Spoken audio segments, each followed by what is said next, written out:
30 days 30 rice recipes. ఇది day 2. ఈరోజైతే simple rice recipe అయితే తీసుకొచ్చాను. చాలా బాగుంటుంది. ఒకసారి అయితే ట్రై చేయండి. నేనైతే టమాటా పచ్చడితో చేస్తున్నాను. మీకు ఏ పచ్చడి అయినా పర్లేదు, కానీ టమాటా పచ్చడితో ఇంకా చాలా బాగుంటుంది. 1 కప్ అయితే రైస్ తీసుకున్నాను. అదే ఒక 2 టీ స్పూన్స్ అయితే నేను టమాటా పచ్చడి తీసుకున్నాను. మీ ఇష్టం, ఆవకాయ అయినా బాగుంటుంది. 2 టీ స్పూన్స్ అయితే ఆవకాయ టమాటా పచ్చడి అయితే తీసుకొని అది ఫుల్గా మొత్తం ఎక్కడ కూడా వైట్ రైస్ అయితే కనిపించకుండా మిక్స్ చేసుకోవాలి. మొత్తం మిక్స్ అయితేనే బాగుంటుంది. మనం సాల్ట్ గట్ట ఏమీ యాడ్ చేయక్కర్లేదు.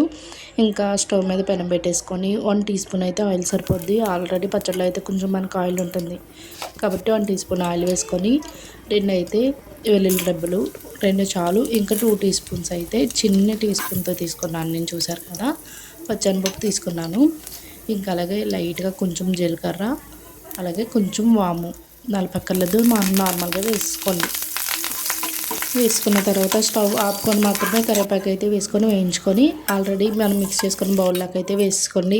ఇది ఎప్పుడు చేసుకోకూడదు, అప్పుడప్పుడు అయితేనే బాగుంటుంది, ఎందుకంటే వేడి చేస్తుంది. ఇంకా మన ఛానల్ అయితే ఎవరైతే సబ్స్క్రైబ్ చేసుకోలేదో సబ్స్క్రైబ్ చేసుకోండి.